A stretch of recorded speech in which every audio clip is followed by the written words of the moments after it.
मतदार यादीतील घोळ थांबवता थांबेना अशी परिस्थिती सध्याच्या स्थितीत उपस्थित झाली आहे।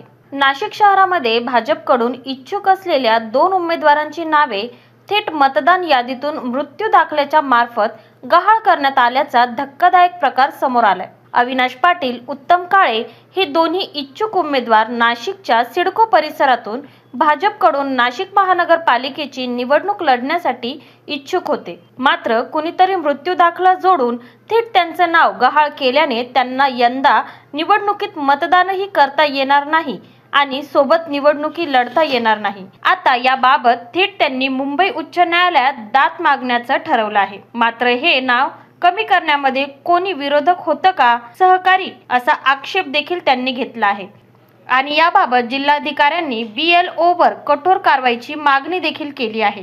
अविनाश पाटील, मी माजी मंडल अध्यक्ष आहे भारतीय जनता पार्टी नवीन नाशिक। आत्ता जी 20 तारखेला प्रारूप यादी प्रसिद्ध झाली त्याच्यामध्ये आमचं नाव नव्हतं। तसं तर मी लोकसभा आणि विधानसभेला आत्ता 2024मध्ये मी मतदान केलेलं आहे। नाव का गायब झालं म्हणून आम्ही महानगरपालिकेकडे हरकत घेतली। त्याच्यानंतर त्यांनी सांगितलं की तुमचं 31 जुलैच्या अगोदर जी यादी आमच्याकडे आलेली आहे, जी ग्राह्य धरली आहे मतदानासाठी महानगरपालिकेच्या, त्याच्यातच तुमचं नाव नाही आहे, तर तुम्ही जिल्हा निवडणूक अधिकाऱ्याकडे जा। आम्ही जिल्हा निवडणूक अधिकाऱ्याकडे गेलो, त्यांना सांगितलं की आमचं नाव का नाही आहे। तर त्यांनी आम्हाला काल हे अर्ज आणि आमचा मृत्यू दाखला त्या ठिकाणी दिला की तुमचा मृत्यू झाला आहे 2020मध्ये, त्याच्यामुळे तुमचं नाव कमी करण्यात आलेलं आहे। म्हणजे हे बुद्धिपुरस्कार कोणीतरी षडयंत्र केलेलं आहे।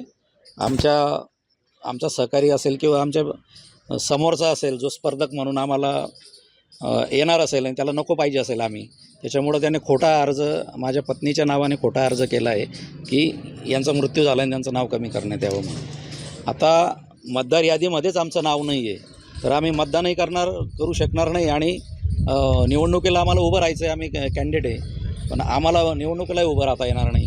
आम्ही जिल्हाधिकाऱ्यांना भेटलो, निवडणूक आयुक्तांना भेटलो, तर ते म्हणता की तुम्हाला आमच्याकडे तशी काही प्रोव्हिजन नाही आहे, तुम्हाला हायकोर्टातून आदेश आणावा लागेल, त्याच्यानंतरच तुमचं नाव ॲड होईल।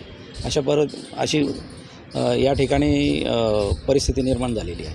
आता तुम्ही सांगितलं लोकसभा आणि विधानसभेला आत्ता मतदान केलं आहे ना, त्यावेळेस आमचं मतदान यादीत होतं। फेब्रुवारीमध्ये आमचं नाव उडवण्यात आलेलं आहे आणि BLOने ते बघायला पाहिजे होतं। आम्हाला कुठलाही BLO येऊन भेटला नाही की जो दाखला खोटा दिलेला आहे, मृत्यू दाखला, तर त्यांनी शहानिशा करायला पाहिजे होती। तो दाखला कोणाचा आहे, त्या माणसाचं ज्याचा दाखला जोडला आहे त्याचं वय वेगळं, त्याच्या पत्नीचं नाव वेगळं आहे, त्या ठिकाणी त्याच्या माझ्या वयामध्ये डिफरन्स आहे। मी 225च्या यादीमध्ये माझं नाव होतं, याचं दुसऱ्या ठिकाणी 6वी स्कीमला त्याचं नाव आहे। काही नसताना BLOने किंवा त्याच्या अधिकाऱ्याने कुठलाही त्यावेळेचे जे तहसीलदार असतील त्यांनीसुद्धा या ठिकाणी कुठलंही लक्ष दिलेलं नाही आहे। सरसकट दाखले कोणाची तक्रार आली आणि त्यांचं नावं कमी करण्यात आलेली आहे। सर, क्या कहना चाहते हैं? मतदार यादी से आपका नाम निकाला गया है, आप कॉर्पोरेशन के लिए चुनाव लड़ने वाले हैं, क्या कहेंगे इसके बारे में, क्या होगा इसे?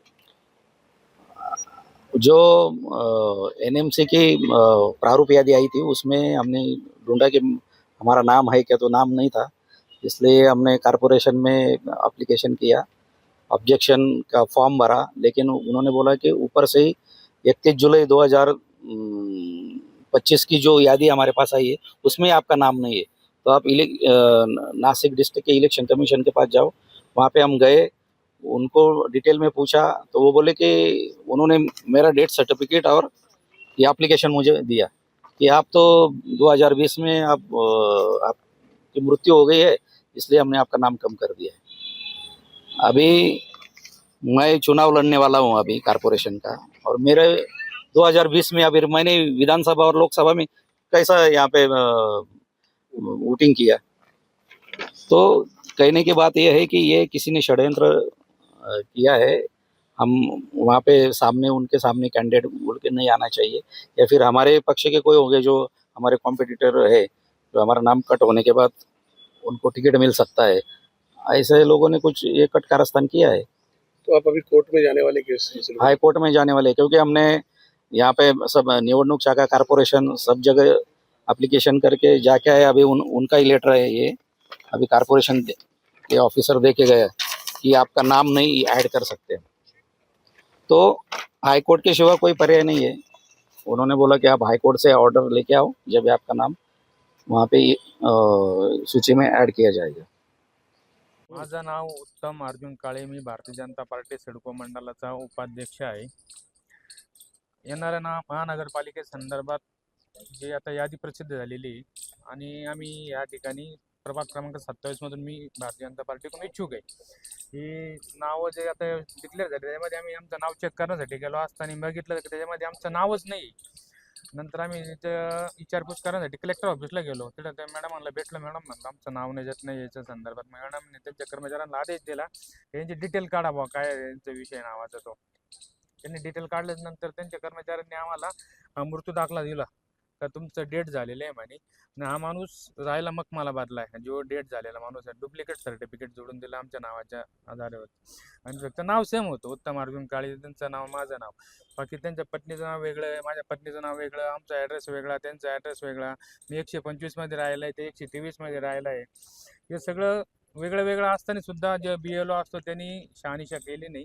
काही नाही, डायरेक्ट त्यांनी येऊन तिथं ते त्यांचा काय ऑनलाईन असेल किंवा काय ऑफलाईन असेल त्यांनी त्यांचा फॉर्म दिला, सबमिट करून दिला.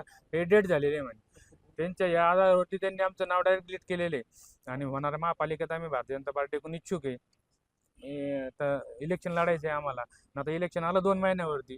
त्यांनी आता टायमावरती असं शॉर्ट करून टाकला. म्हणजे आम्हाला संशय आहे का जे BLOला मॅनेज करून काहीतरी आमचे जे विरोधक असतील त्यांनी त्यांना काय मॅनेज केलं, त्यांना काय पैशांची देवाणघेवाण केली असेल आणि आमचे हे नावं त्याच्यातून त्यांनी उडून टाकलेले. तुमची पुढची भूमिका काय असेल? आता पुढची भूमिका आम्ही कलेक्टर साहेबांना काल भेटलो. मी त्यांना निवेदन दिलं, अर्ज दिला का बुवा आता आम्ही काय करायचं याच्यामध्ये. ते म्हणे आमच्याकडे या स्तरावरती नाव टाकण्यासाठी काही पर्याय नाही. मग त्यांना म्हणलं पर्याय काय. ते म्हणजे तुम्हाला पर्याय मुंबई निवडणूक आयोगाच्या शाखेत जावं लागेल, तुम्हाला तिथं त्यांच्याशी कॉन्टॅक्ट करावं लागेल. म्हणलं तिथं नाही झालं तर मग तुम्हाला ते हायकोर्टात जावं लागेल म्हणे. आता आमची तयारी आहे हायकोर्टात जाण्याची. बघू आता निवडणूक निर्णय अधिकारी काय निर्णय देतात त्याच्यावरती, नाही तर मग हायकोर्टात जाऊ.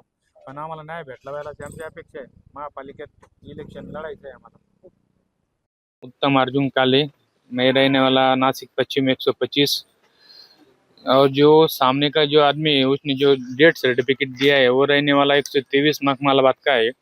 डुप्लीकेट सर्टिफिकेट दे के उसने खाली हमारा नाम सेम था उत्तम अर्जुन काले, उनका नाम मेरा नाम सेम था। उसके वजह से डायरेक्ट उन्होंने मेरा मतदान यादी से नाम ही डायरेक्ट डिलीट कर दिया है। उनको पूछा हमने ये क्यों डिलीट किया, बोले तुम्हारे यहाँ पर डेट हो गया है, बोले तुम्हारा डेथ सर्टिफिकेट यहाँ पर लगाया है। मैं बोला इसके बोले क्या करना पड़ेगा। हम कल जाके कलेक्टर साहब से मिले। कलेक्टर साहब ने बोला है कि जो आदमी ने ये गलत काम किया है BLO होगा कोई होगा उनके ऊपर हम कायदेशीर कार्रवाई करेंगे। हमने उनको बोला आप तो कार्रवाई करेंगे वो ठीक है, मगर आने वाले नगर पालिका में हम लोग चुनाव लड़ने वाले, खड़ा रहने वाले भारतीय जनता पार्टी की ओर से, और जब हमारे साथ में ऐसा हो रहा है तो सर्व सामान्य आदमी लोग के साथ में क्या ऐसा होता होगा, और हमको उसके अंदर न्याय मिलना चाहिए। और फिर वो बोले तुमको अभी यहाँ पर तो कुछ नहीं होने वाला, तुमको मुंबई इलेक्शन कमिश्नर के पास जाना पड़ेगा, वहाँ पर भी कुछ हुआ तो ठीक, नहीं तो तुम आपको हाईकोर्ट में जाना पड़ेगा। अभी हमको तो ये बार इलेक्शन लड़ना है, इसलिए हम लोग मुंबई हाईकोर्ट क्या सुप्रीम कोर्ट भी जाने के लिए तैयार है। आपको इसका कब मालूम पड़ा? अभी ये 2-3 दिन पहले मालूम पड़ा, मगर कल उन्होंने देखा हमारे हाथ में सर्टिफिकेट दिया कि डेट सर्टिफिकेट डेट हो गया करके। ऐसा हम भी एकदम आश्चर्य हो गए, कैसे कैसे हो सकता है, आदमी तुम्हारे सामने खड़ा है और तुम बोल रहे डेट हो गया। उन्होंने कुछ BLO का काम था हमारे घर पे आके पूछने का, इंक्वायरी करने का, क्या ये आदमी सही है या गलत है। वो कुछ आए नहीं, कुछ नहीं, उन्होंने बैठे बैठे वहाँ पर खाली उसको ऊपर टिक मार कर दिया, डेट हो गया। ये तो कल किसको भी डेट कर सकते और किसका भी नाम उड़ा सकते, ये तो गलत है। इनको पर कार्रवाई तो होना ही चाहिए, मगर हमको न्याय मिलना चाहिए इसके साथ में।